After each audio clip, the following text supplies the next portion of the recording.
Hello and welcome to Fast and Factual. My name is Utsaf Parekh and here are the top stories of the day. Israel's Prime Minister Benjamin Netanyahu has spoken out regarding his country's recent strike on Rafah.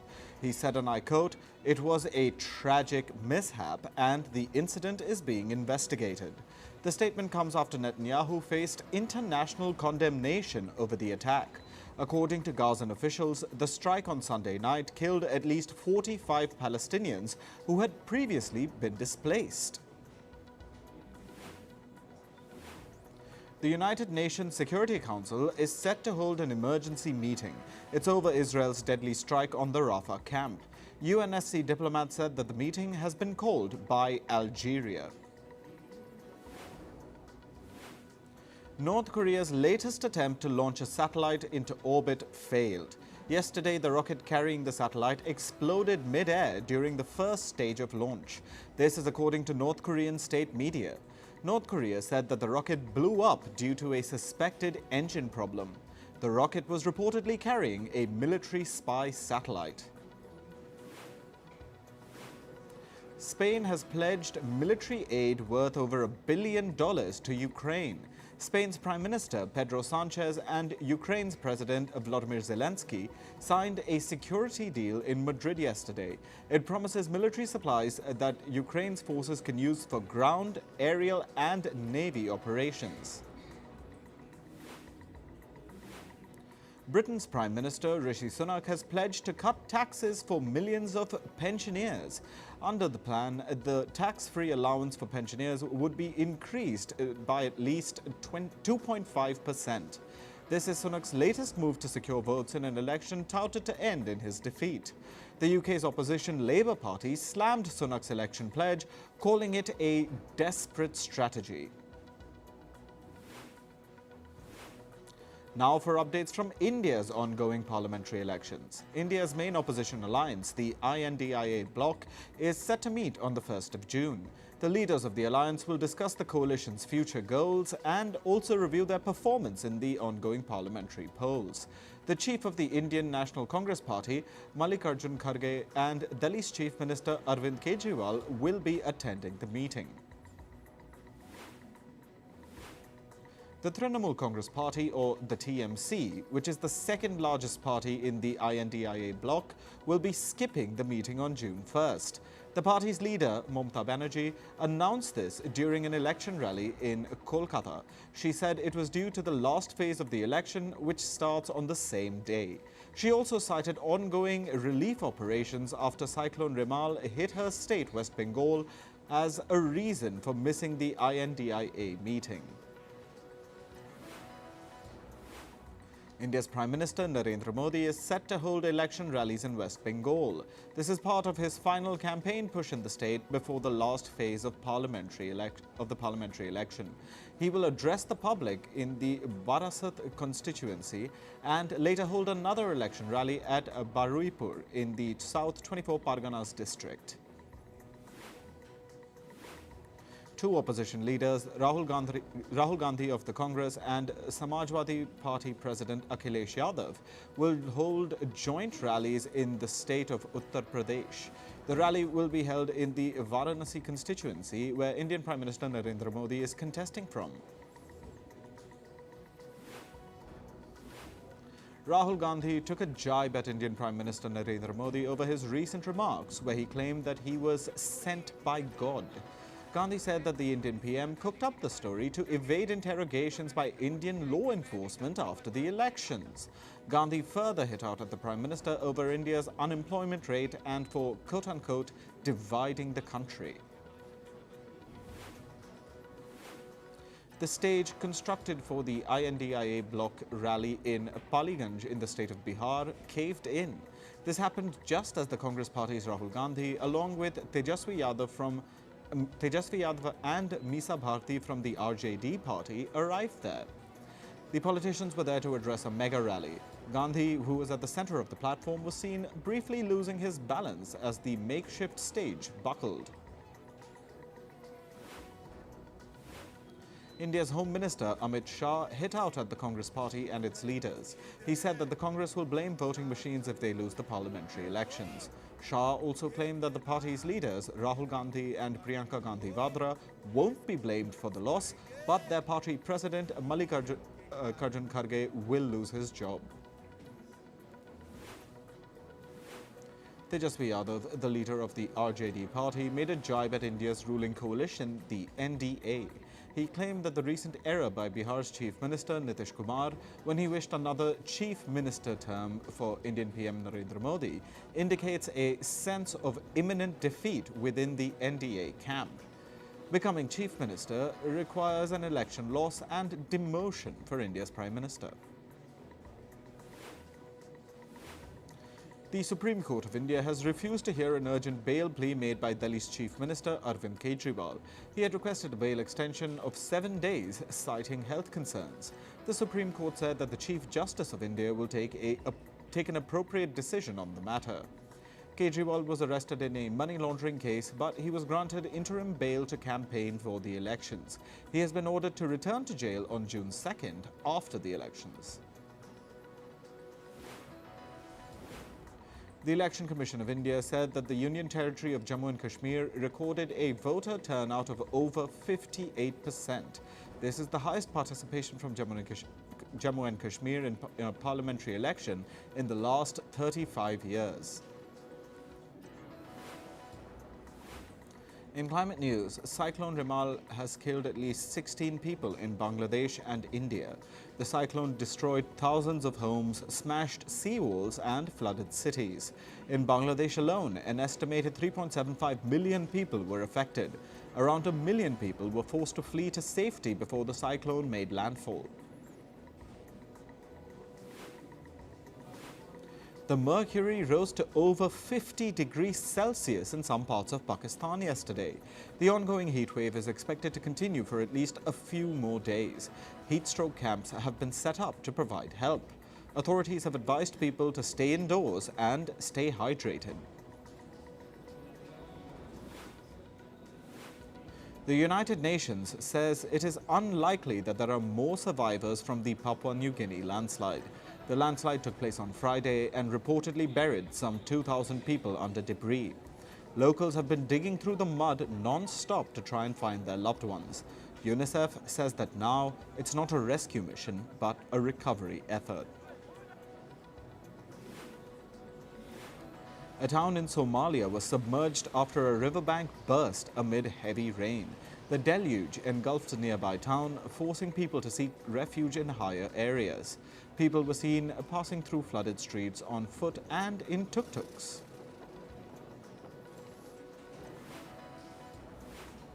The world's small island states blame rich countries for their climate crisis woes. This was announced at a conference of the small island developing states in Antigua and Barbuda.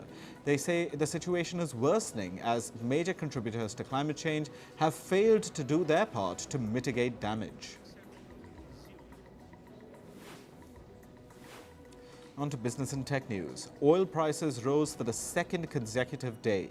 The global crude oil benchmark, Brent crude, rose by 0.2% to cross $83 a barrel. Yesterday, Brent crude jumped by nearly 1%. Analysts say that the prices are rising because of the strong fuel demand from the US in the summer. The Caribbean nation of Trinidad and Tobago has received bids for oil and gas blocks. The country had invited proposals to explore 4 oil and gas blocks. Oil giants like BP, Shell and America's EOG Resources have submitted their bids in the auction. The auction winners will be announced after 4 months. Brazilian airline GOL has said that it would need nearly $1.5 billion to come out of bankruptcy. The airline plans to sell new shares and refinance its debt to raise the money. GOL filed for bankruptcy in the United States earlier this year. The airline was struggling with heavy debt and delayed deliveries from the plane maker Boeing. A new report says that Brazil is now the largest export market in the world for Chinese electric vehicles. China's exports of electric and hybrid cars to Brazil jumped 13-fold in April compared to just a year ago. Brazil ordered over 40,000 Chinese electric cars in April. The Netherlands-based automaker Stellantis plans to launch a hybrid version of its electric car, the Fiat 500e. The cars will be manufactured at the firm's plant in Italy. The factory currently produces the fully electric 500e models. However, a slowdown in electric car sales has pushed Stellantis to cut production at the plant. The firm has also sent some plant workers on unpaid leave.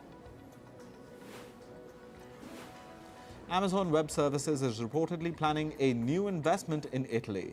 AWS is still in discussions over the location of the investment. However, reports say that the investment could be in the billions of dollars. The move is part of Amazon's efforts to boost its cloud business in Europe. Meta has added new safety features to its social media analytics platform, CrowdTangle.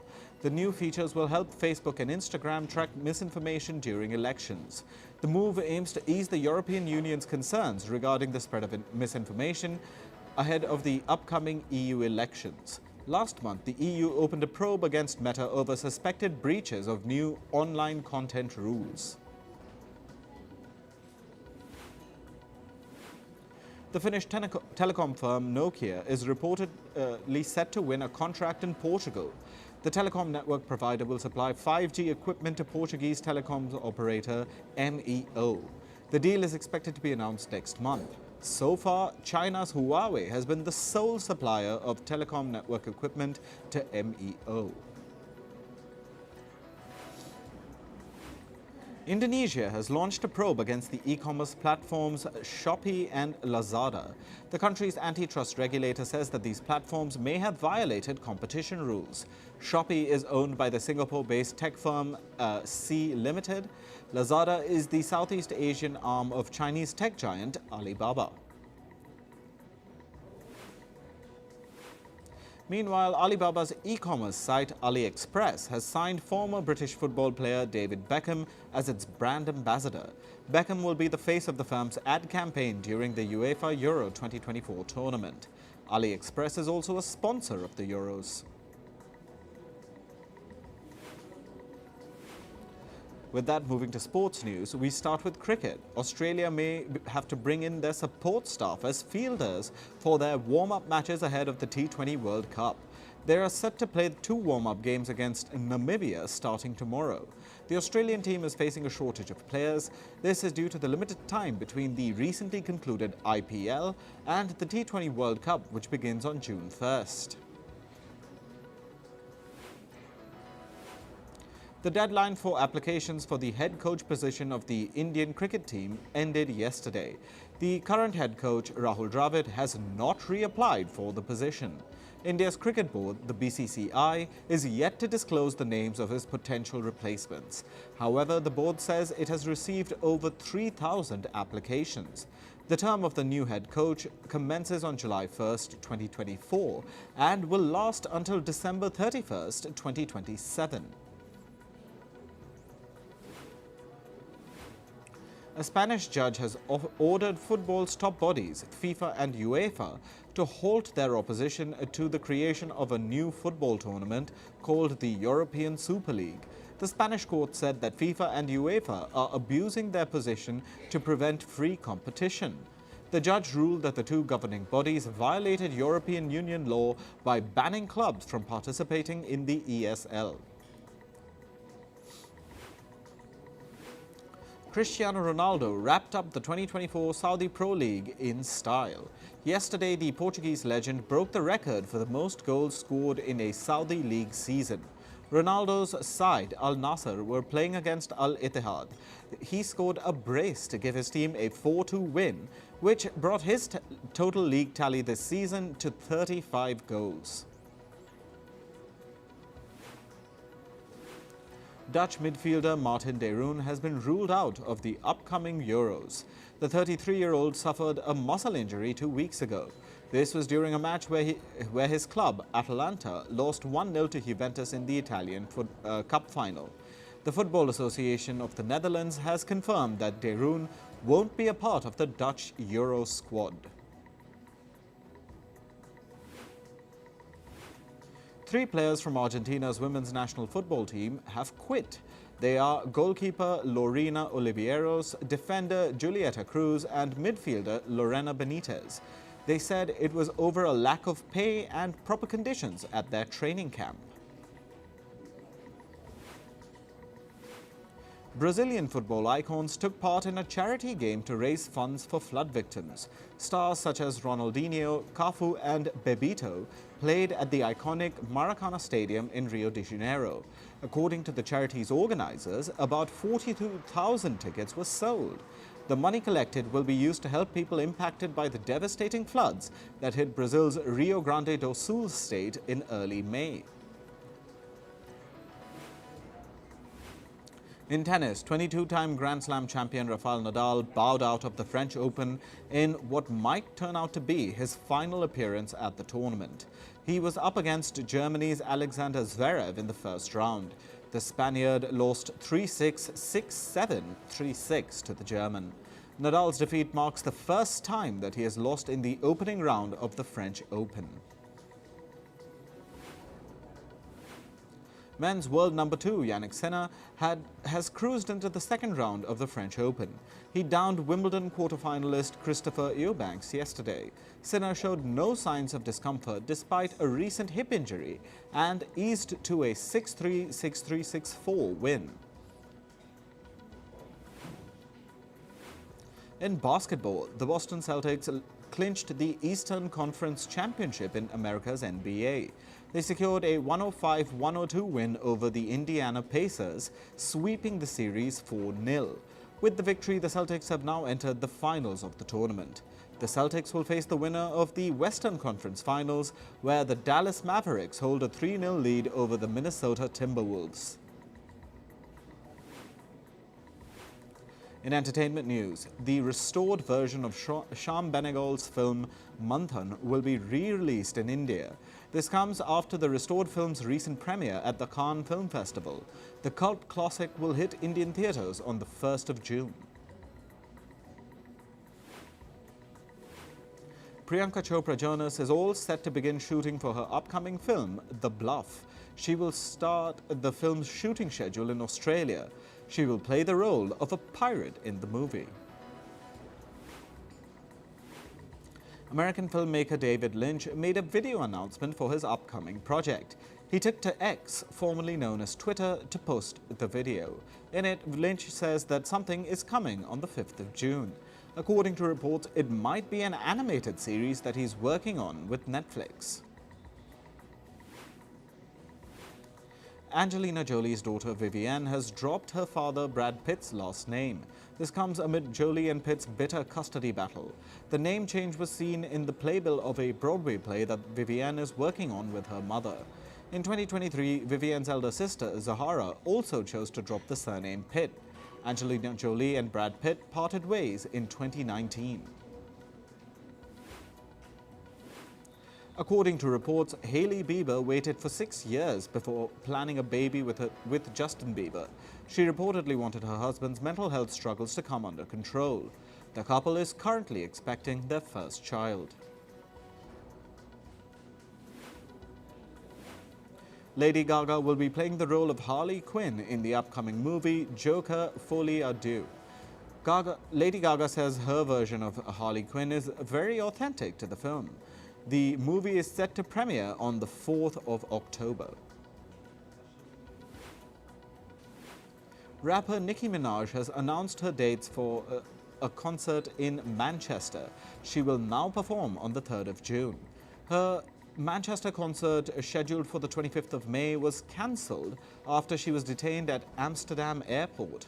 Airport officials briefly detained her on the suspicion that she was carrying drugs. Taylor Swift is adding extra support acts for her upcoming Eras Tour concerts in London. 3 additional artists, Met, Griff and Benson Boone, will be opening for her. Swift says she chose artists whose music she loves listening to.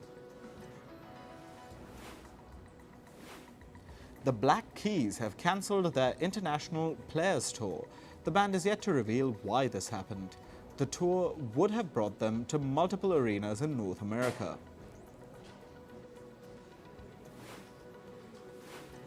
South Korean singer RM has released the music video of his song Groin.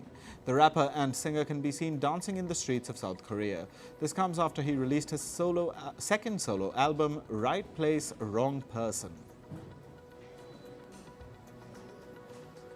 That's all for this episode of Fast and Factual. Thank you for watching. Stay tuned to Firstpost.